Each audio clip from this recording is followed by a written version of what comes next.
This episode is sponsored by emojis nobody understands. Here is an emoji. It's the upside down smiley face. I think this means you're full of bird turd.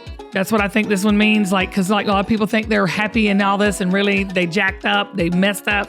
So I would do the upside down. Do we know what it really means? I have no idea. Okay, this emoji, y'all, it looks like your eyes are closed and you're crying. There's a little teardrop that's coming down. This actual emoji is called sleepy. That's a sleepy emoji? Okay, whatever. Seriously, if that's how you're sleeping, you might need to go and see a doctor. So call the doctor. This one also is a complete mystery. I don't know what this means, except beam me up Scotty. That's what I'm thinking this one means. I'm told it's just called a no. Like, to me, a no should be like, but I guess this is a no. Okay, this one is called persevering face, but it looks like more I'm constipated and I need to go. I'm sitting on the toilet for 20 minutes and nothing's coming out. Okay. So you know what, Zach? I'll have to call my kids and find out what all these mean. Until then, don't give me any more Riz. Let's just start the show. I don't think you're using Riz the right way, Kim. This is the Kim Rivers Show. I have been trying to get this woman on my podcast for months. And my mother used to say, I do not want to live a day past where I can't wash out my own underwear. What is the most surreal celebrity experience that you've ever had? We refer to her as the accidental feminist. Was she hard on you? But that's how she wanted to go. She used to say, I either want to die in my sleep or tip over on stage. I don't have any hots anymore except flashes. With suicide, you have the whys and the if onlys. When your mom got to the other side to heaven to meet her father, he's like, oh, man. She is here and she is still pissed. Did we get that recorded, Zach? I just want to make sure Okay, before we get started, because this guest coming on today is this is the perfect open to this show, because we're going to have a daughter of a famous comedian on. I can't wait to tell you about it. But first, let me just say why it's perfect. Because to me, emojis make the medicine go down better. Do you know what I mean? If I've got to have a very, I'm curt. I'm kind of like in your face. Like Zach and I'll be talking like, Zach, that sucks. We're not doing that. I'll just say it like it is. I'll just be, that's stupid. I mean, I'll say stuff like that. And people who don't know me, who don't do life with me, I'll be on big calls, with QVC and they're like, I ain't doing that. That is not going to work. And people, I forget, but I'm like, people don't know you, Kim.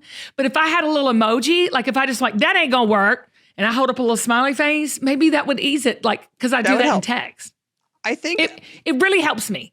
I feel like when I get an emoji, and tell me if this is true, when you get an emoji and you don't understand what it means, the context of it at all, I feel I don't know what to do. I'm I don't know how to take this. Emojis stress me out at this point, Kim. I don't know. I'm in my late 30s. I don't understand. I'm texting with people half my age. I don't get it. And I'm are they making fun of me? I was Are in they trouble. Into, They're totally making fun of us. They're totally making fun of us. I think so. I think that's they're always just. I knew I was in trouble because I said, "Hey kids, what are we going to eat?" But instead of saying eat, I put the little eggplant emoji for dinner because it's like food. Even I know you should never use the eggplant emoji, Kim. That's just off the table. I had no idea what an eggplant. I thought it was just food. What are we going to eat food-wise? Because there's not a strawberry and all that. It's just the eggplant. I didn't know the eggplant was a body part that's inappropriate to talk about via anywhere. And so Bo, who is my solid, normal, halfway normal kid, Blanton just did the emoji back. Bo goes, Mom, I don't think you understand what that means. Don't send an eggplant to anybody. And he even put in parentheses, including Dad. So I don't know. Oh my gosh, that's so good. So I don't listen, look up the eggplant emoji yourself. I will not share what it is. I'm just saying emojis matter. All right, let's get to our guest. How about that, Kim? Gird your loins, people. I could not be more excited for my guest today. I have been trying to get this woman on my podcast for months. And she's been out, I've been out, we've been there, here and there and everywhere. She's a cultural icon, literally. And I met her at QVC's Age of Possibility Summit in Las Vegas. You're going to recognize her from hosting like red carpet events to producing to starring in so many TV shows. She's also an award-winning writer. She writes, y'all, hilarious. Her latest book is called The Lies My Mother Told Me. Tall Tales from a Short Woman. She's also hosts a hit podcast called the Melissa Rivers Group Text. Y'all, I have laughed till I peed my pants listening to this. You've got to download her podcast. She's asked me to be on a guest. I'm so thrilled and honored. Please welcome the one and only Melissa Rivers. Top that, Melissa. Come on. I can't sing at all. Is that you? No, but I could lie to you until it was, so you just think I'm multifaceted, talented, but no, wasn't me. But you are multifaceted and talented. Plus, can sell anything. Well, okay, let's just start out because you believe in it. Because you believe in it. Oh, I believe. I believe. You hang on to that and convince people, and then you are always right. Okay, did we get that recorded, Zach? I just want to make sure we got it. Okay, but let me, as I was about to finish that thought but I'm sure your kids don't think so, ever. No, Melissa, but I will be repeating that, saying, do you see this famous person saying, I'm always right, I'm always right? They won't care. No, totally, because you have boys, like mine, totally disinterested. Boys are, we're going to get into that, because I want to talk to you first about something, because when I met you at the age, I've been wanting to meet you, hug you, kiss you on the cheek for like almost 8 years, because I probably wanted to be your mother, Joan Rivers, when I grew up. Like, I have watched her when I had my two boys, who are now 17 and 15. Fashion Police and John and Kate Plus 8, John and Kate Plus 8 and Fashion Police saved my life. You saved my life, Melissa. You and your mother saved my life. Do you remember that show and how iconic it was? It's still, I go on and watch, reruns and things like that and YouTube them. Oh, absolutely. People are always like, bring back Fashion Police. And I wish we could, but we live in a time where you can't. Yeah, that's true. We had that conversation, too. Wait, why? I want to know, why is that? Oh. Because what are you going to say? You can't say anything about anybody that even is the least bit critical. So we're going to say, well, I didn't like the dress, but that's not saying that this actress isn't beautiful and wonderful and talented and a good person and, donates money to good causes. I'm just not sure that I would have picked that dress for her, but that's not saying that the designer isn't a genius. You know what I mean? Boring. Nobody wants to hear that. Yeah, nobody wants to hear it, Melissa. And this is the thing about Fashion Police and your mother, because I've always wanted to meet her, and I know you hear this all the time, and you're just gonna have to deal with it with me telling you one more time. But I always wanted to meet her because there are people who are mean-spirited and mean-hearted with their constructive criticism, because I come from a mom who's very constructive. She would say it's truth. I'm just telling you the truth, but I say constructive criticism. Melissa, I'm scared of Kim's mom. I'm just to say, my mom is total dope. By the way, it sounds like I'd be scared of Kim's mom too. No, you would love her. She's baller shot caller. I have a friend that does the, I don't want to tell you to upset you, but I know you would want to know. But it's always in the situation where you can't change anything in the moment. Well, yeah, and you have total respect for that personality. But my mom also has a great heart. When I went to QVC, your mother had already passed. This was 8 years ago. And I was just I wanted to meet your mom so bad. And when I hit the doors at QVC, first of all, everybody's like, oh my gosh, you remind me so much of Joan. Mm-hmm. First of all, everybody used to tell me that. That and Jean Bice from Quacker Factory. They say you're a combo of the two, which I thought was a huge compliment. And second, they used to say that your mom was the most loving, generous human on the planet. People at the hotel, girl, because we all stay at the same hotel. Mm-hmm. I mean, I'm getting cold chills talking about it, and I hope you are really receiving this. And I know she's watching us from heaven going, these two crazy nutbags, why did she get bangs and why doesn't Kim bleach her teeth? I mean, she's probably saying that about us right now in heaven. But I'm just saying that I had people tell me that she would just take wads of cash and bless people with it. Just just people would say, I need something and she'd here, babe, take it. Can you tell people that people don't know that about your mother? No, they don't she know was that. incredibly generous, incredibly warm, incredibly kind. The person, we always talk about with fashion police, and her is like, first of all, if we were talking about you and specifically my mom and her act and things like that, that meant that you were famous enough. Yes. And people had enough of a working knowledge about you, they could get the joke. And make you famous. But you are famous enough that they get the joke. They get it. Yes. And then you'd be like, we don't like one of the 10 dresses, all of which are custom and thousands of dollars that have been given to you for free at one event. Yeah. Come on. Well, you can't be in this business if you have thin skin. You can't. And it was a comedy show. Hello. Fashion Police was iconic. Okay, really quick, because you're preserving your mother's legacy, and I want to get into that. But I want to talk about how Fashion Police was birthed. How did that happen, Melissa? Because you wrote it, you were on it, you produced it, your mom was in it. I mean, it was a family business, essentially. Yes. Oh, very much so. My mom would always talk about, the fashion and this and that and the other. And we were at E, and the idea kind of came up a lot of different ways. Like, you can't really pinpoint where. Said we should do a show talking about the fashion. And the original name from 1,000 years ago, before we changed over to TV Guide, it was honestly called Fashion Review. Fashion Police came in the second iteration, but it was called Fashion Review. And it was literally pictures and being funny and being honest. And people would be like, oh, how can you say those things? And my mom always used to say, what we're doing is no different than what you are saying to your friends on the couch, because no one's sitting at home going, oh, they're all beautiful and they're all this and they're all perfect. You're sitting at home going, what the were they thinking? You know what I mean? No one's at home saying, oh, everybody's perfect. Well, and they're not. Some of those are big misses. I mean, I used to sit there and dream of myself sitting beside your mother, because I think I could have gone all in with her. People don't know that about me. They people say, Kim, you're so nice. I am nice, but do not mistake it for being, having an opinion, because I have lots of opinions. And by the way, we all have fashion misses. I have them all the time. And I might love something and I get terrible feedback, but it happens. Well, but because your mom has, I want everybody, especially the QVC world who's watching this right now on QVC Plus.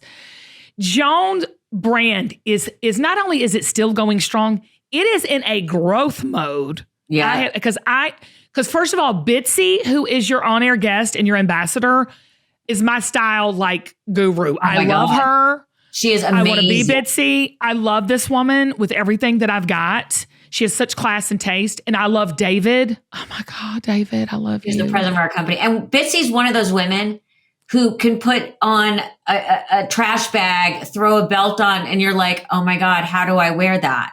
I'm obsessed with her. She's one of those people. She's total girl crush for me. Yes. And she has such a heart too.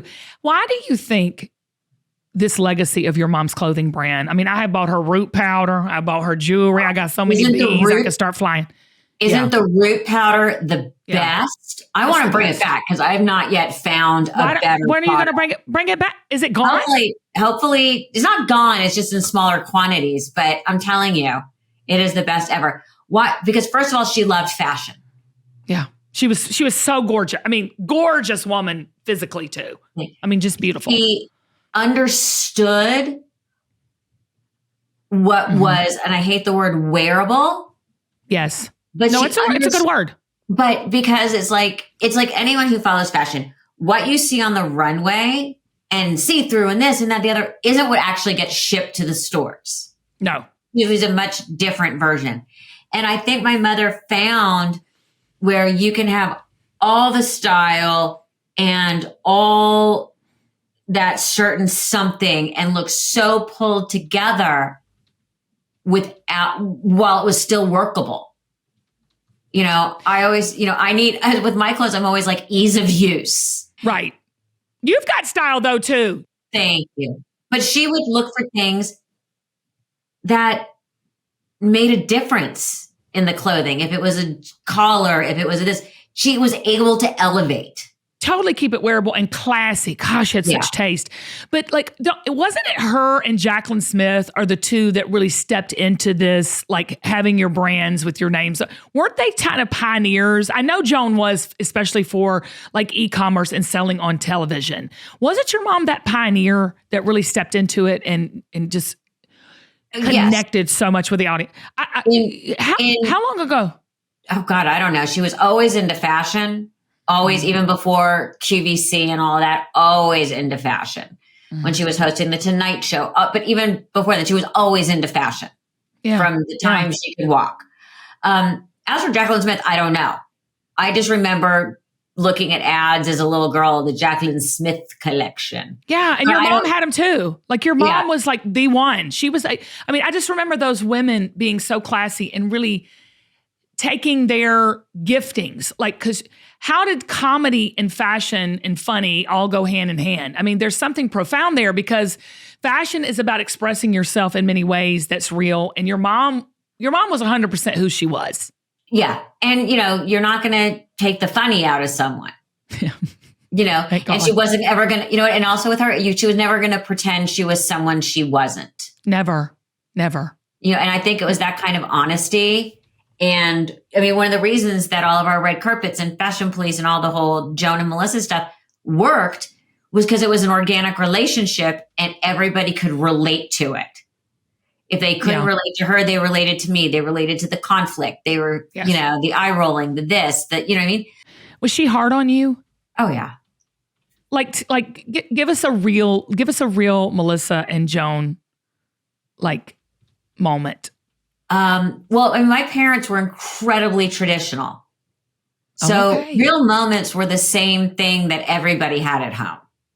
I would get grounded. I had to get good grades. I had to do chores. I had to be accountable, all those things. So people say, well, what was the real, which I think we were both hypercritical of ourselves at work, that we didn't go after each other. So there were very few times that I can remember, literally only a handful, where we actually had work disagreements. And that was very early on because I knew not to, especially on Fashion Police, I knew not to try and tell her what was funny. And she didn't tell me how to run a show. And then, but the thing was, she would take total advantage of it. Totally. She's smart. And but I'm like, Mom, you cannot be the leader of the revolt on set. And she would do things. She would turn to Kelly Osbourne and go, watch, let me make Melissa crazy. And she would say or do something. And I would just on cue, just lose it at her. She thought that was hilarious.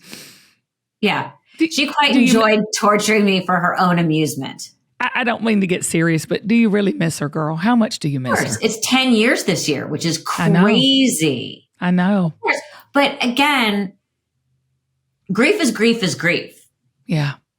And people are I think that I should have some sort of special, elevated grief. And it's just like everybody else. Grief is grief. It sucks, and everybody goes through it. That's the old joke, death and taxes. That's the truth. Now, were you a good kid or were you a rebel? I was a medium child. Okay, me too. I was a medium child. I certainly was not an angel, but do tell. I could have been a lot worse. Okay, were you around tons of famous people growing up? Because no. you're so normal. You are so normal. And again, right? You know what I mean by that. Yeah, this is again where it was parenting. Okay. Because we had a very much, as I always call it, it was a separation of church and state. That's it. So work at home was definitely separate. The work at home was definitely separate, but my parents also had their offices in our house. Right. Because they wanted to physically be there. And they were ahead of the time in that way too. Yeah, truly. But the thing was, phones got turned off at 6:30 unless it was urgent. Time was definitely, my mom was so different on stage than off stage. Yeah, I was going to ask you, like, because she was such a trailblazer and such a powerhouse, like in comedy. I remember her getting, she was the only late night, female host. Like, what happened? Was she traditional in her wifehood and her motherhood, and then she was this powerhouse, or was she a true feminist? Like, who was she to her core? She hated being called a feminist. Yeah. Because she didn't, for her being the best had nothing to do with men. In my entire life, I can only remember her once saying to me, God, this would have been so much easier if she was one of those people who just put her head down.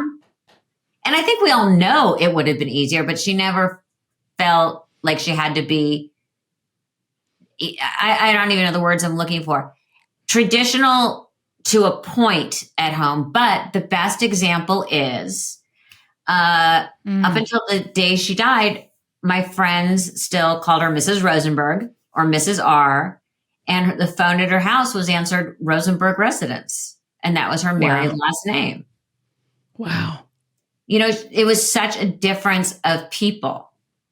And I think a lot of that also, though, is generational.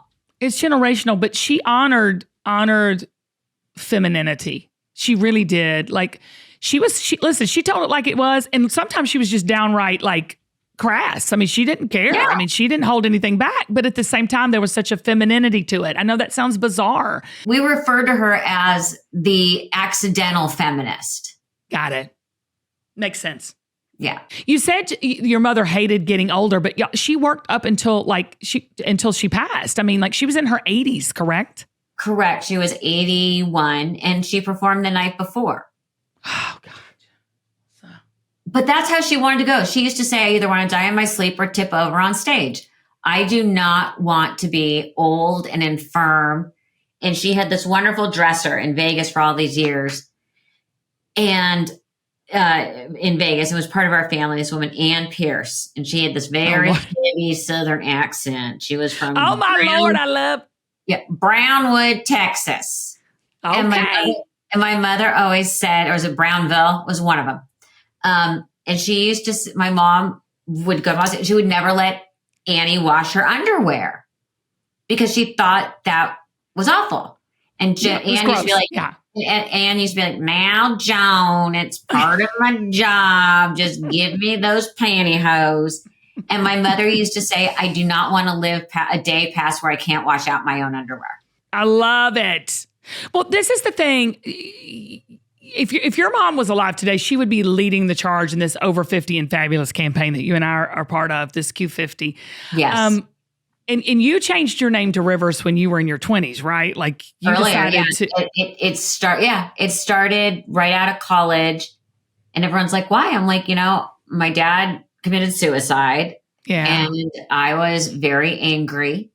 Yes. And that's sort of what stemmed it. And people were always like, you did it for, like, no, I did it out of anger. Do I regret doing it? Probably.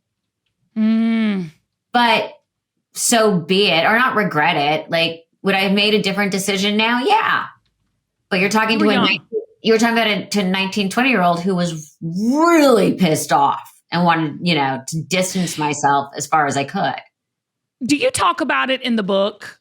Okay. I just got the book last week. Do you talk about it? So that is I talk about it in my first book, which was actually my second book.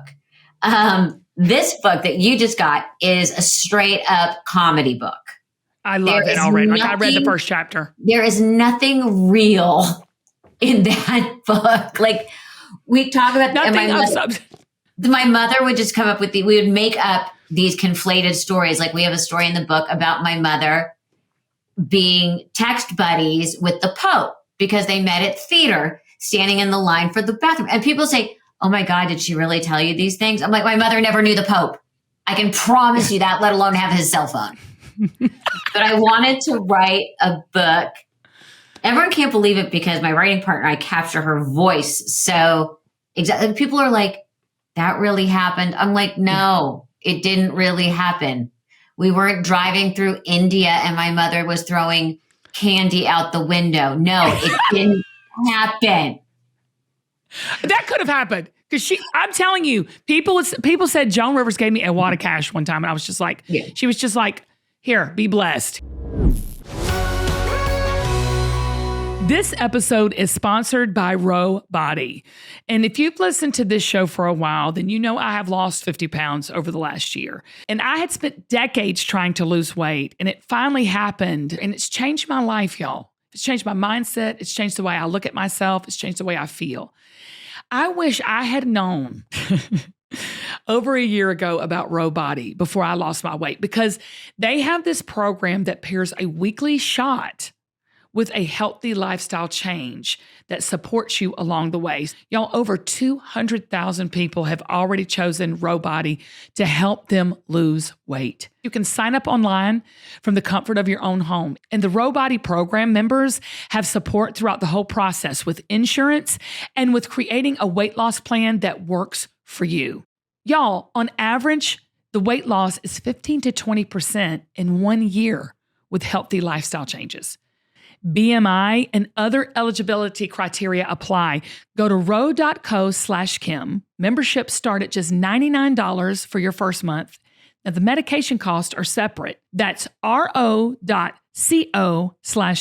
Go to ro.co/safety for black box warning and full safety information. Compounded medication is not required to and does not receive FDA review or approval. RX only. Get ready to change your life. Today's podcast is sponsored by Midi Health. Do you feel like your doctor really understands what it's like to be a woman over 40? Do you always leave your doctor's office feeling 100% validated and listened to? Yeah, me neither. That's why I'm so glad Midi Health exists, because there are women's health experts that really understand you and your hormones.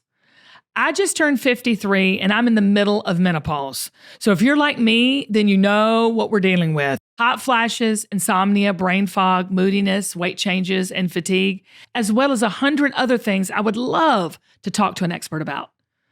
Well, you don't have to feel alone anymore. The experts at Midi Health understand what you're experiencing, and they know exactly how to help. Midi is also accepted by major insurance companies in all 50 states, and they're trusted by over 50,000 women nationwide. Look, you deserve to feel great, so book your virtual visit today at joinmidi.com. That's joinmidi.com, and get the support you need with Midi Health. Going back to your father and committing suicide, my very best friend's father did the same. And you said that really you were ticked, you were pissed that he did it. How did your mom navigate that? Why did he do it? Have you ever come to terms with that, Melissa? Because a lot of people, I mean, the suicide rate is up now, and I'm not trying to bring it all down serious, but I mean, it's getting pretty bad out there. Well, I am the co-chair of the board of a very significant organization called Didi, Hirsch Mental Health Services and Suicide Prevention. I've been on the board for a long time, and this year I'm co-chair. I always say that, death is death is death, and mourning is mourning and mourning, and grief is grief is grief. The difference with certain things, and it's because everybody sort of goes through different experiences.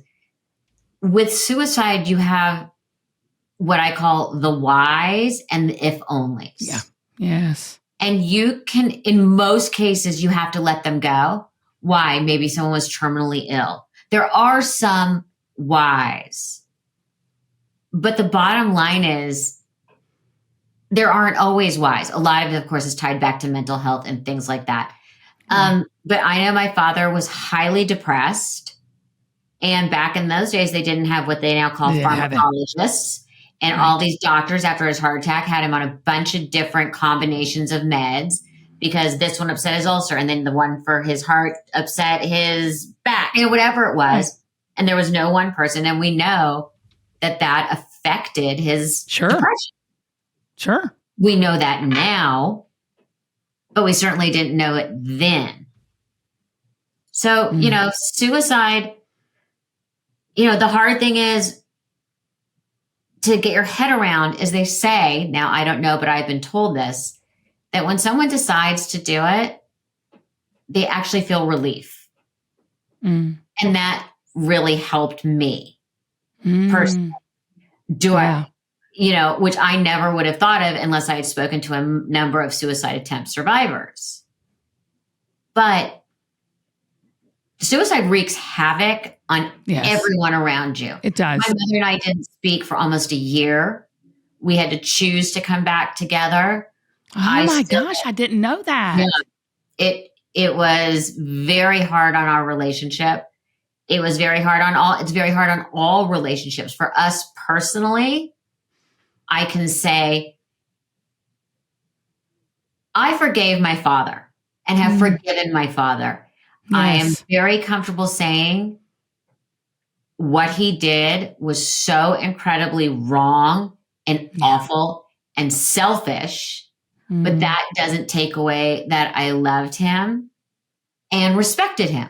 And as much as I have to respect his decision, which I think was a really bad decision, I learned how my mother never got past it. And she buried it in the excuse of, I can never forgive him for what he did to Melissa. Now, I did not know that. Yes. And so for me, from where I am now and being an advocate and even just being halfway intelligent or emotionally intelligent earlier, and I wasn't going to say anything to her, clearly she had not gotten over it. Yeah. Well, I can understand. And if that's what she has to say to make it okay for her to have never gotten over it, fine. How does that affect me? Doesn't. Which I think is interesting. I mean, when she died, and in my first book about her, the dedication is to my mother, who I missed every single day, and to my father, who is no longer resting in peace. Because she got there. I thought I was by myself in the room, and it was just the nurse. I didn't hear her behind me, sort of straightening up. She had passed her, and I started to laugh. She's coming for you. She's coming for you, Elizabeth. And I hear from the nurse, and I'm like, oh, I'm sorry. Excuse me. I just had this funniest thought. And I realized my dad's having a real bad day. He's here. And she's still pissed. This is not a good. Okay, Melissa, I want everybody to understand what she says. Like, when her mom got to the other side to heaven to meet her father, he's like, oh, man. She is here and she is still pissed. This is not a good day. But this is what I'm saying. Your mother always took that. And I mean, she would say, she would talk about all the stuff in her life that she was dealing with and made it a message almost. She had some message. You're the same way, Melissa. Do you have that funny bone too? I mean, like, to me, talking to you, I think we spent like 30 minutes, 45 minutes talking in Vegas. And I was just like, oh my God, Melissa is so like, I could be your best girlfriend. We probably are. You don't know it yet.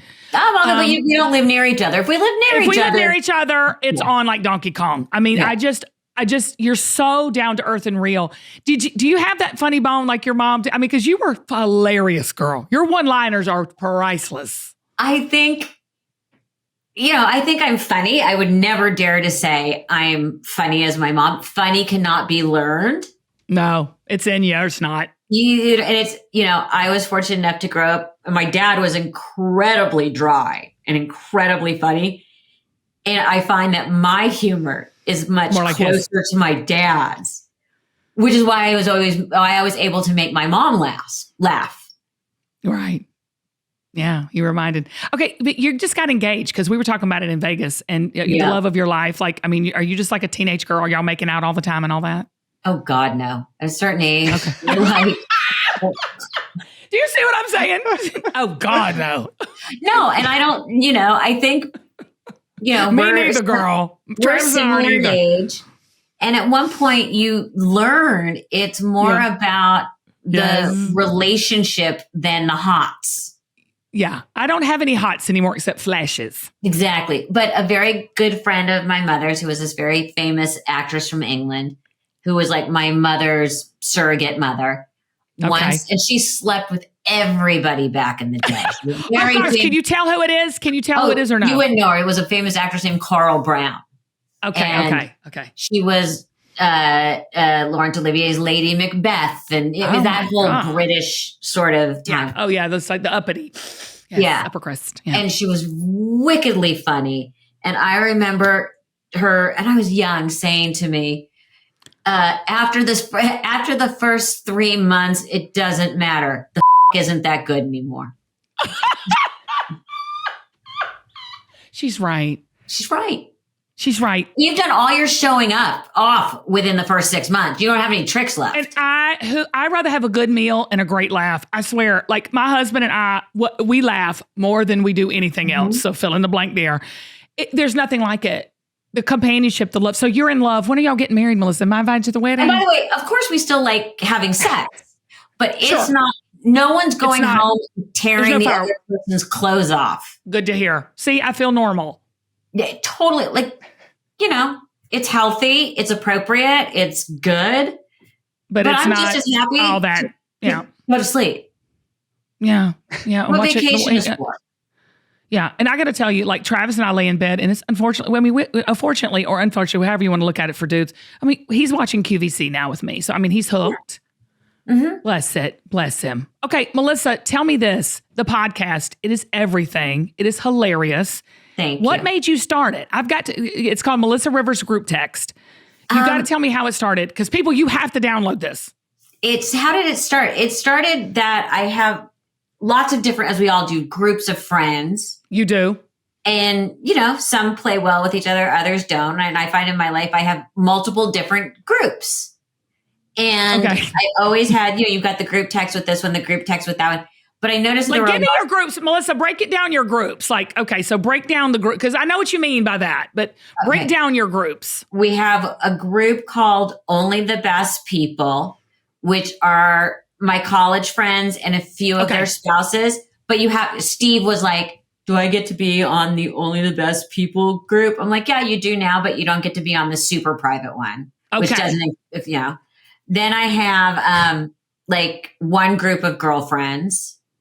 Then I have another. Are those group. your party girls? Are those the girls that's not your ride or dies? No, my ride or die has her own. Okay. She's a lone rider. She's a single. Got it. But the big one is, and I didn't name it. We had that same group. Our one friend hates being on a group text. Yeah, so there's non-texters. He kept trying to leave it, so we just kept starting new group text and adding him, and kept changing the name. Bless his heart. Listen, and I'm a texter. Are you a big texter? Like, I rather text than talk. Like, I mean, I ain't got time for all of that. Just text me. It depends what it's about, obviously. Got it. Right. Have you ever texted anything inappropriate that, like, oh, this could come back and bite me in the butt if it gets out and screenshot? Yeah, me too. All the time. Because if my texts get out, I'm done. I'm just like, I always have to write ha ha ha or LOL or put the emoji. Or a great emoji. I know. Yeah. Emoji can take a text to a whole nother level, good and bad. So yeah. So I hate that. But yeah, my big one is the college friend group, which is guys and girls. Yeah. Yeah. And it's people who are too smart, too funny, and competitive that someone always has to have the last line. Constantly. Yeah. So is that what the pod's about? Well, I know what it's about, but people watching. No, it started out more discussion based, but then I found out quickly that it was more fun just talking to celebrities because I live in such an interesting world where I kind of live on both sides. Yeah, you do.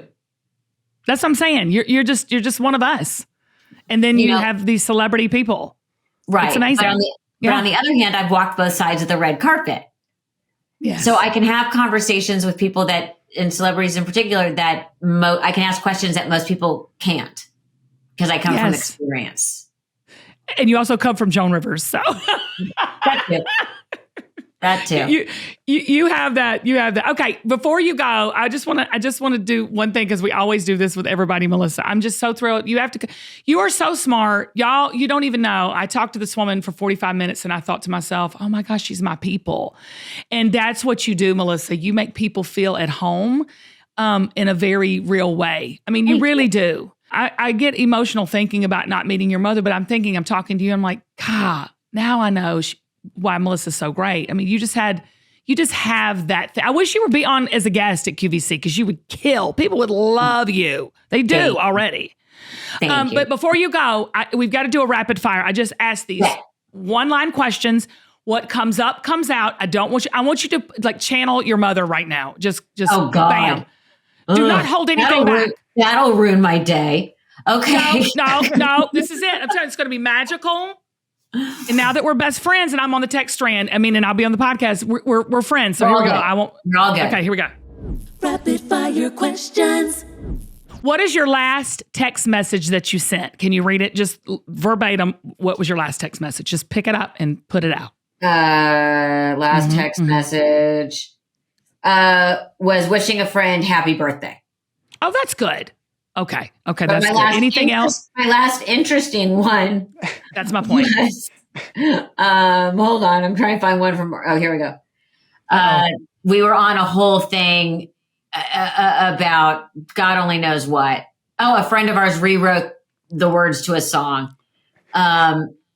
So someone said, in addition to their lackluster historical erudition, you skewer and weak their English grammar. Kudos. I'm pretty much not able to be on that text strand with you. I'm not that smart. I'd have to look up those words. By the way, this is the best people. That's the competitive strand, right? Yeah. I sent something and I was doing it really fast and I used like there instead of there. Of course. And the first thing everyone did was correct my grammar. The grammar. I can't. Okay. That's your next show, the grammar in police. Text message, is it okay to correct grammar in a text? That's rude. It's very rude. No, because it's who we are with each other. Yeah, and everyone always has to have. And we have one friend that we beat up on all the time because we have fun doing it. Yeah. Well, that would be me. Fun. Yeah, it is fun. It is fun. And everybody has that person in their family or the group that's the little mini punching bag. And they secretly love it because they get all the attention. What is your favorite emoji? Either the laughing with the tears or I quite like the smiling devil. Ooh, I could see. All right. Did you know what the eggplant emoji was? Because I did not and sent it out to the whole family and even have done it with my kids' friends. I've learned quickly. I did too. It had nothing to do with vegetables. Correct. My son is older than yours, so I've had this knowledge for a minute. Well, before I send any emojis out, I'm running it by you to make sure it's appropriate. If you can invite one historical figure to dinner, who would you dine with? Winston Churchill. Oh, me too. Really? Yes. Churchill. Oh, yes. Tell me why. Fascinating, brilliant, got knocked down, got back up, brilliant orator, tough, funny. Tough. It's funny and tough as nails. Funny, witty. Wow, me too. That's one of my people too. Yeah. And can I just be honest with you? Your mom's on my list too. I'm going to get thank you. emotional. Yeah, okay. But sitting with you is just as good too. What's the one thing you do every day that you wish you didn't have to do ever again? Dry my hair. Torture. I don't have to do it every day, but I'm really good at milking a blow dry.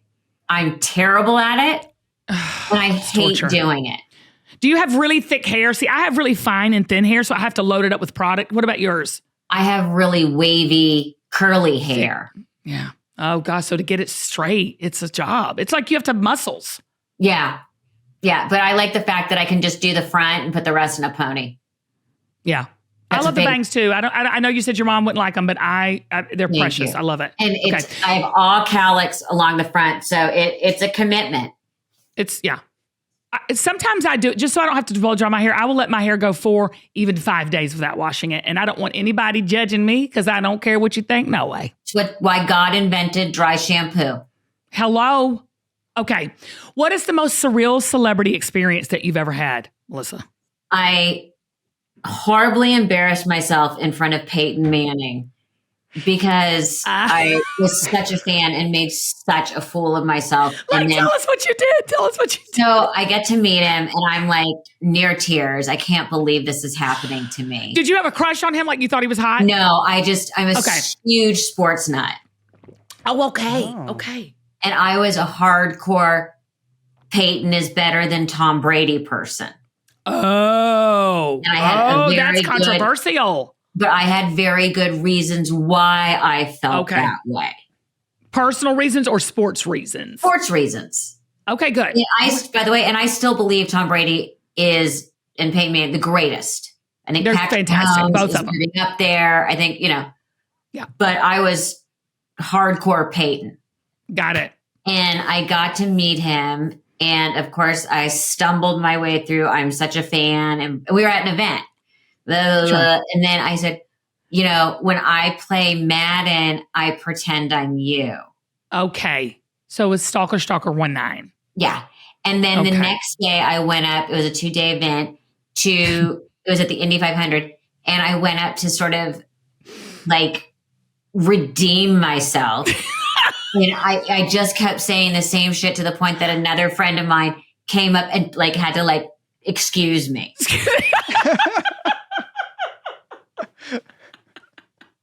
Like a total. And, he's from Tennessee. What was his reaction? Wait, what did he do when you told him that? Yeah. Well, I pretty much blacked out on the whole thing.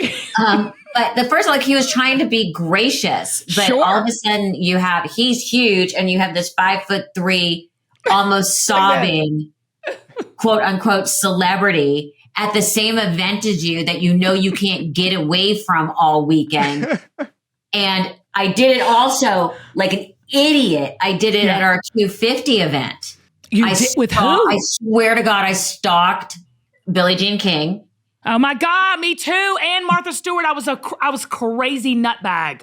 Okay. Oh, Melissa. And Donna Kelsey. Yeah. I kind of laid low on Donna because I was thinking like, look, I can't have that rep. You know what I'm saying? Oh, but Billie Jean King, I asked for her I asked for her phone number like a fool. I had her make a video for Cooper's lacrosse team wishing them luck. And then the worst part is she was in the bathroom. She did it. Yeah. She was in the bathroom and I went into the bathroom not knowing she was there. And I come around the corner and she's washing her hands. Thank God. And I'm like, she's going to think I followed her into the bathroom. Yeah, you did. You did, Melissa. I had to go. I didn't know she was in there. And then Donna Kelsey, because I'm a huge Eagles fan. Yeah, they're good. And I go, you realize you're the spirit animal and the patron saint of all sports moms. All sports moms. That's it. It's like she's the original. She's the OG. She's the top. Yeah, and then her son is dating Taylor Swift. I mean, come on, people. Yeah. And then I asked her best friend if I could jump to the front of the line and get a new baseball hat. And they just laughed at me. Yeah, Melissa, I'm the same way. I did the same thing with Martha Stewart. I actually peed on myself. Yeah. I literally embarrassed myself. I know. I would do that if your mom was around too. So just letting you know, she got out just in the nick of time. And then Billie Jean posted a picture of us. And I liked it. And I said, oh my God, I'm so honored. And Cooper's team loved the video, blah, blah, blah. Let's stay in touch. Did you ask for her number? I asked for her number. No, but I got she wrote absolutely. And the little thumbs up. Then I texted her another time and nothing back. Okay. And Patti LaBelle, I really did. And Queen Latifah, honey. I feel like Queen Latifah, I'm just saying.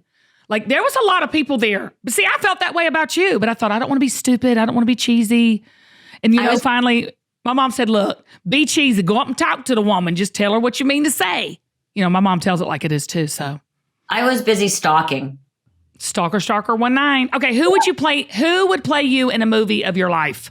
Who would play you and who would play your mom? Well, my mother always said she wanted Cate Blanchett because clearly they're so similar. Oh my God, I love Kate. She's like, she's fabulous. She's like, yes, because I'm tall. She's tall. My mom's like, yes, because I'm tall, blonde, and patrician. Me? Oh God, I don't know. I don't know. I can't even. David Spade? I don't know. I love David. He's hilarious.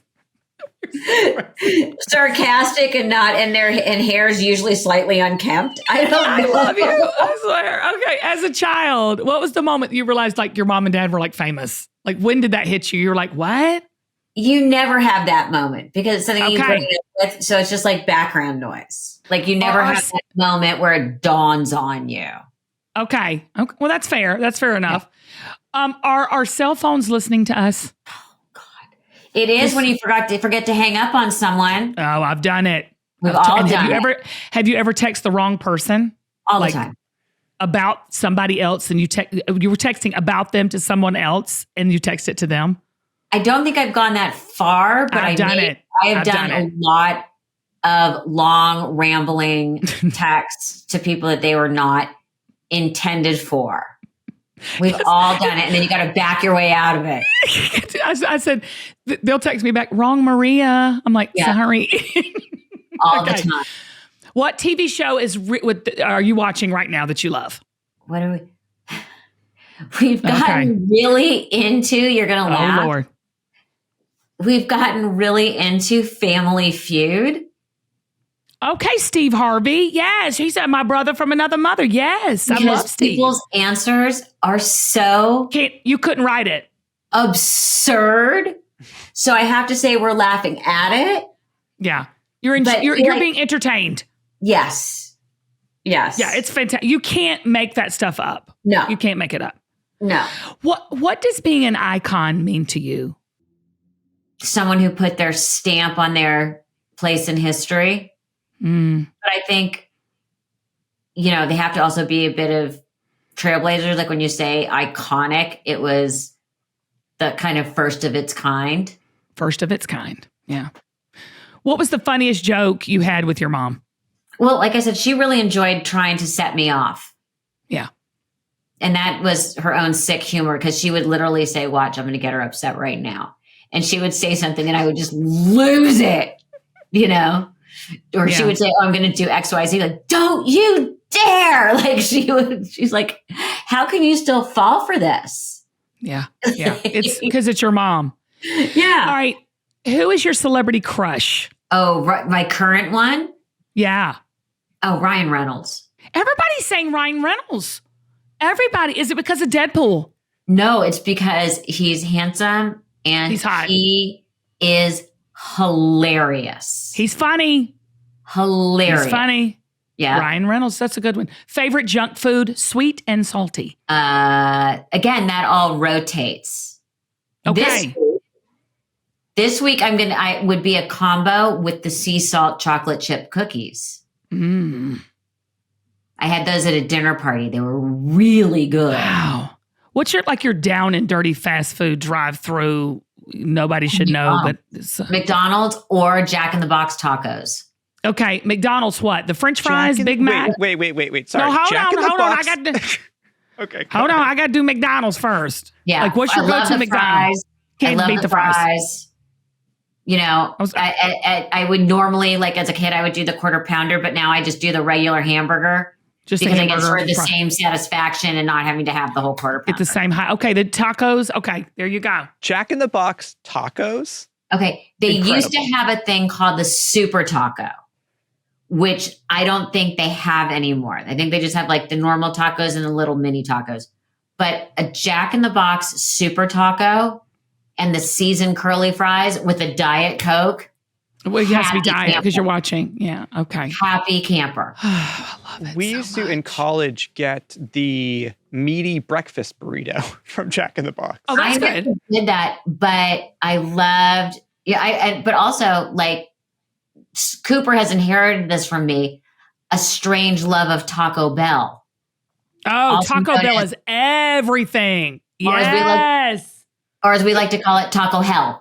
That's what Travis calls it. He's talking, and I'm telling you, if you've never tried a bean burrito with extra onions, the bean and cheese burrito, it's basically lard. It's lard. Their scientists are like second to none. Like the scientists that work at the Taco Bell like chemical factory are my like, best friends. doing God's work. The Taco Bell hot sauce. Have you seen the new thing they have, which is just essentially a giant Cheez-It. A giant Cheez-It? Yeah. Yeah. No, I've missed that. Well, incredible. But I like when they do, was it the gordita or was the one that's gordita. Like, what's the one that's the taco in the burrito or the burrito? Yes. It's just disgusting, but it's disgusting. It's so good. And it's, you can get one with the Dorito shell, like the Dorito dust. Okay. Yeah. I'm telling you, we could go on for days. Melissa, I absolutely love you. I have one last question for you. Go ahead. What is one thing that you want people to remember about the legacy of your mother? Because you are trying to preserve her legacy. Aren't you going to do a legacy website? You're doing all that to honor her. What's that one thing you want people to remember about her legacy and who she was? She loved her life. Oh my God. Right? She loved her life. Right? She would always say, look at how lucky am I? Sure. I'm telling you, that's all I hear about that woman is how grateful and how giving she was. Y'all, you can find Melissa Rivers at her website, melissarivers.com. She's on Instagram. You've got to follow her. It's so funny, at Melissa Rivers Official, and on Facebook at Official Melissa Rivers. You have to read this book. Okay, I've already gotten into one chapter, and she's right. It is so funny. Lies my mother's told me. Tall Tales from a Short Woman. And make sure you subscribe to her podcast, Melissa Rivers Group Text. Melissa, thank you. I love you. Thank you. I'm so blessed to know you. And let's keep doing our thing, girl. Over 50 and fabulous. All right, girl. Congratulations on your engagement. Thank you. Show us the ring.